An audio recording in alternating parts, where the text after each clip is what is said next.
Ray P, Precious Remi kawedde mudda era nga bindeeba ne Catherine Kusaasira bayanjula dda bannange ogenda kuba ng'obifuna maaso awo Principal ne King Saha nabo tebalubuzeemu. Tamale Mirundi Junior naye atabuse bubi nnyo. Shiba Kalungi Kasuku bonna mbayina maaso awo. Mugamba mutya mwasibe mutya abantu bange kansubire muli bulungi ba mikwano ng'enkola yaffe mbasaba video eno mugimpere like era neesaba gwe wenna atanaba kusubscribinga wano ku Sylvia News Extra nti mukwano subscribinga era onyigene mu notification bell olemesibwanga byonna byemba nteekayo wano ku Sylvia News Extra. Nenyongera okusabira mu mwenna abalwadde abakosefukosefu nti nsaba ekisa kya Mukama ate kibatuukeko ba mikwano. BF Suma Herbal Research Clinic bajjanjabisa ddagala lya butonde era nga bajjanjaba endwadde zonna. So munnange bakubireko ku nnamba zaabwe z'essimu eziri awo munnange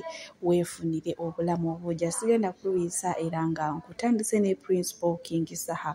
Ono nno munnange Principal olunaku olw'ejjo yasazeewo alusipendinge ne King Saha nga olaba ogenda kuba nga mbateerako akatambi wamma biki ebyabaddeyo kwegamba. King Saha yasanyuse musajja watayinza okuba nga abadde takisuubira.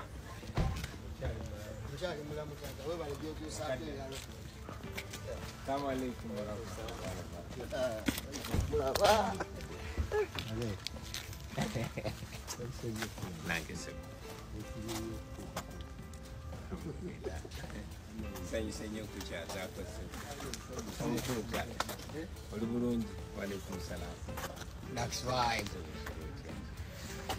Batukubye swing. Kubye ekiswing ekirambula. That's ono tata wasa. Nzei.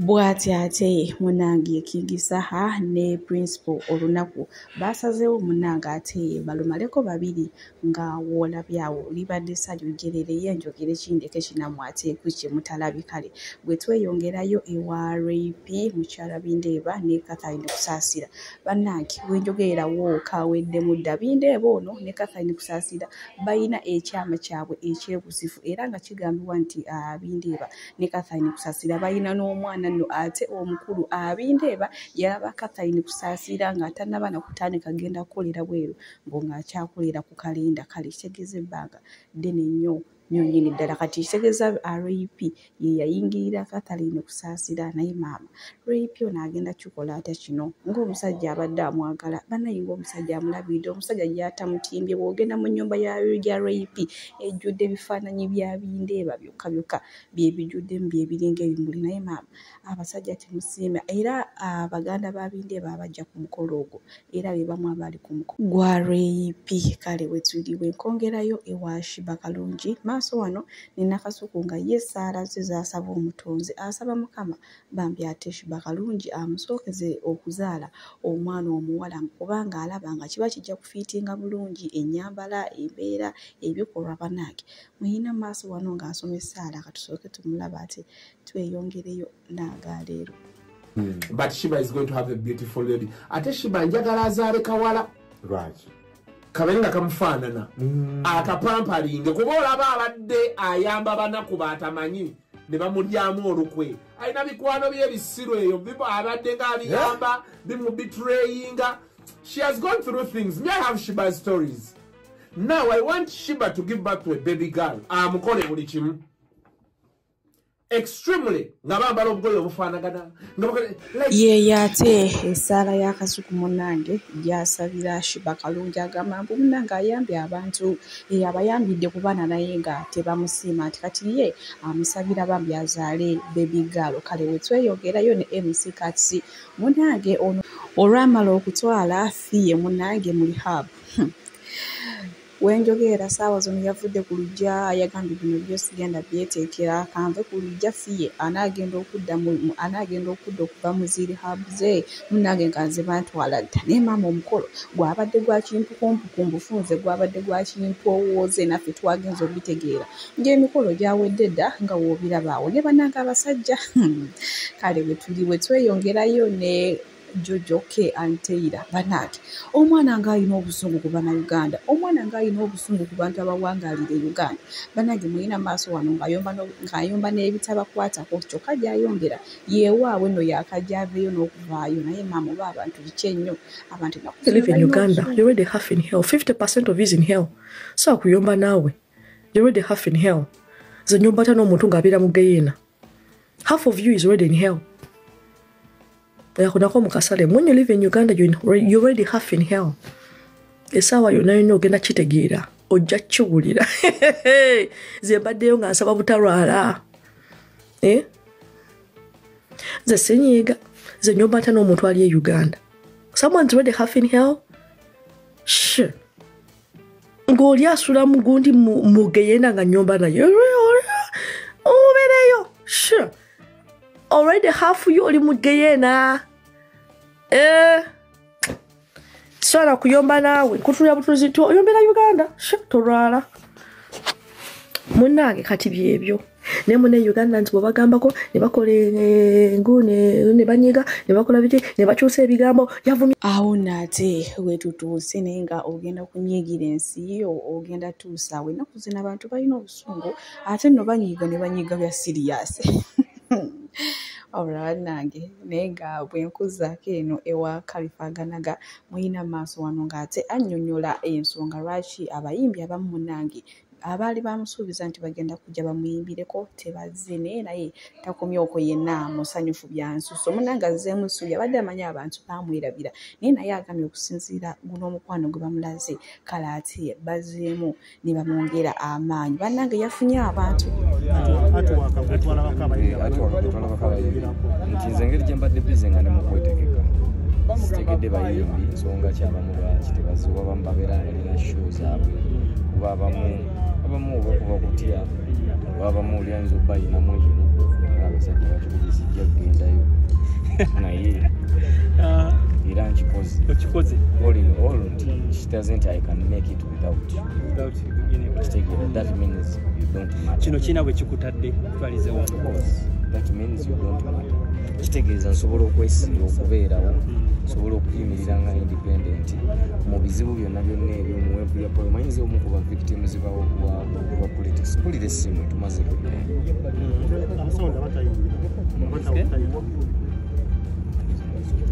kale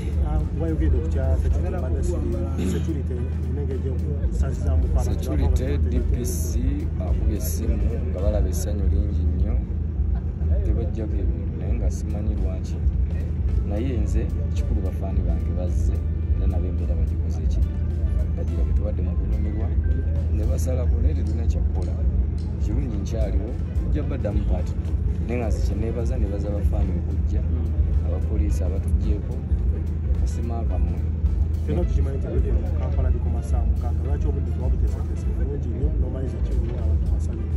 obudde twabuteeseteese naye era abapoliisi ne security waliwo bagizeemu awo nti waliwo ekibakanze ne batuyimirizaamu era obudde ne bukola ki ne bugenda muko naye bwekityo bwe kiba nga amasanyu mangi ebiwooma biggwa bikola ki infact kiwumbawumba ebiwooma biggwa bikola ki byokya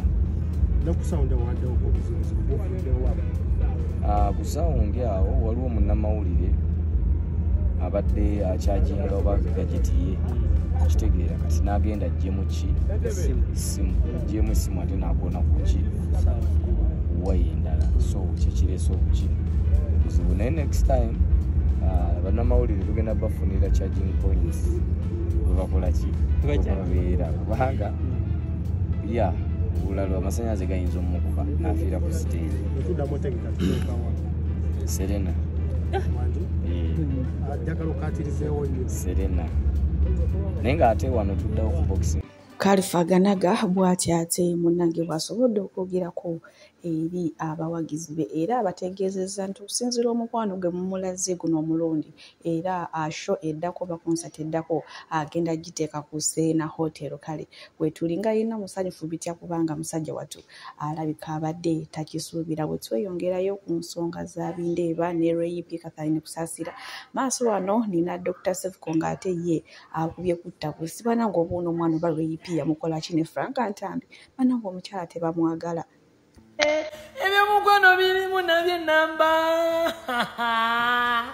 abula proud enemy wabinze babanange ndabye ennaku gwe sokoje oli bulungi nchala binze bokumanyi wabiwulidde nti bamukyaye oba nedda wabiwulidde nti Catherine kusasira yamukubye ennamba ate nonno okumanya nga nduyina okimanya omukyalo oyo bamukyawa dda nga buli jali sirikidde kati ali ku recording audio tulowooze mu biti twebuzabuze naye mukwano nyongera okujjukiza mukyala binzeeba nti omusajja muleke toweteekamu ssente okwanjula owateekamu ssente abaana obaweeredde omulabiridde tiketi ozimugulidde omusajja omukoledde buli kimu atakwagala oba omulaba tukyeyongerayo n'ensonga za rape Catherine kusaasira bindeeba era nga tamala emirundi Junior agambye mbu omuntu waba nga takwagala okita ate okusingawo n'amwesibako n'akumenya n'omutima si ekyo n'akulwaza n'ebirwadde akatami ngenda kubanga ate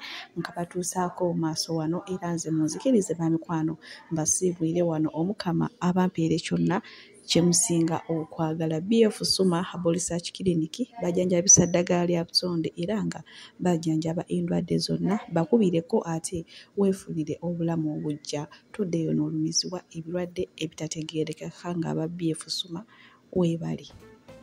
Sometimes the best thing to do is to move on. That's the reality of life. In this world, sometimes the best thing to do is to move on. Some things don't have solution. There is marriage in Gatechada. And acceptance is part of life. Acceptance is also part of life. It's not defeat. Ebisere bimu okukkiriza kya butonde waliwo otukanogaana ekati nzikiriza kino kinnemi n'otambula n'ogenda naye to pull ropes.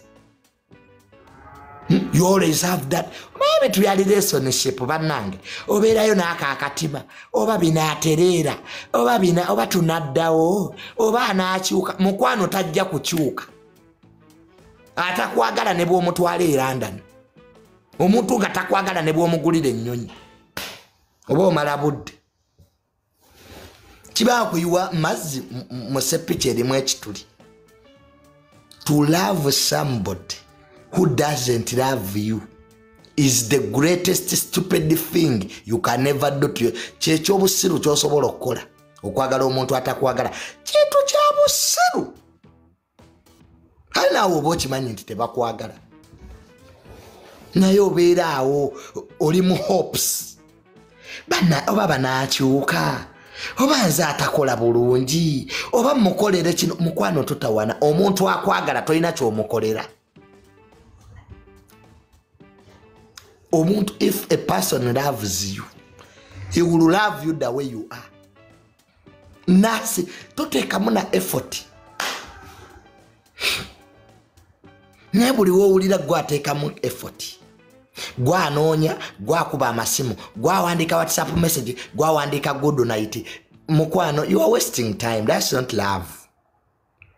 Nga buli kimu gwakikola noga nti bakwagala. Love is not what you chase. Kyogoba si love. Most of you are chasing people. Omuntu omwetega ojja ku mulimo akulabe weetekayo bu status bakulabe. Love is not what you chase. What is chasing you ekikugoba ye love. Si kyogoba.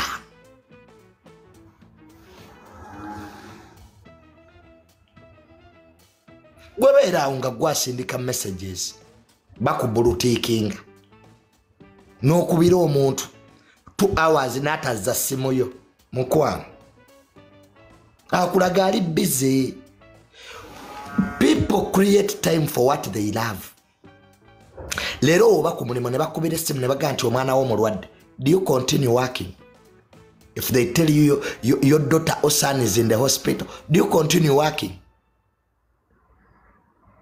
People create time for what they take important. Era omuntu agamba nga talina budde. That's a already line esooka nti bakwagala.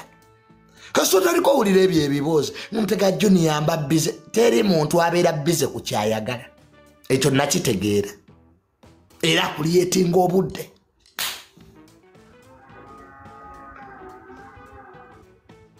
gwalabyeko nga mwakatandika ebyo ebintu bya relationship omuntu aba akubira nnyo lunch time nakubira evening time nakubira morning time nakubira naye kasita laavu egenda atandika okukendeeza phone calls abakyawa nnyo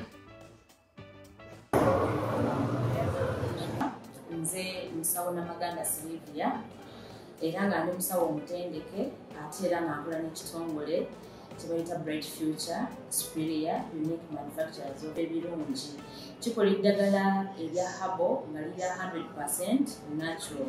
Alina osteoporosis, alina rheumatoid arthritis, alina ebirwadde ebiri mutawaana bya joints, omugongo, afunye accident, bannange byose byenjawulo. Kadde kitegeeza omutima fasitula kitegeeza era olina omuntu takyajjukira ebyavudde olusi yeerabirayo, alina alzheimer's, memory loss, olina omwana takola bulungi mu kilaasi bannange omuliza akyankalana eddagala likola bulungi ku baana. Tulina mu katinga kano tubayita prostate relax.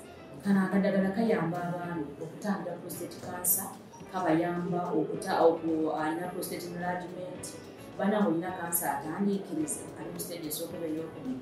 Mugambe oba sisitawo oba bratawo oba mukwano mugamba ajja kusangala kafe kano tagenda kuddamu kulowooza ku ebyo ebirwadde. Enkwaso ze tezimala kamuyamba okuyigiriza enkwaso ze n'okuzikyawo. Bannange tulina expowerman wabanga alina enkwaso ze tezimala kano kayamba okuyigiriza enkwaso ze. Afuna premature ejaculation bw'aba tuuse mu kisaawe amala mangu kano kandida oba in harmful bacterias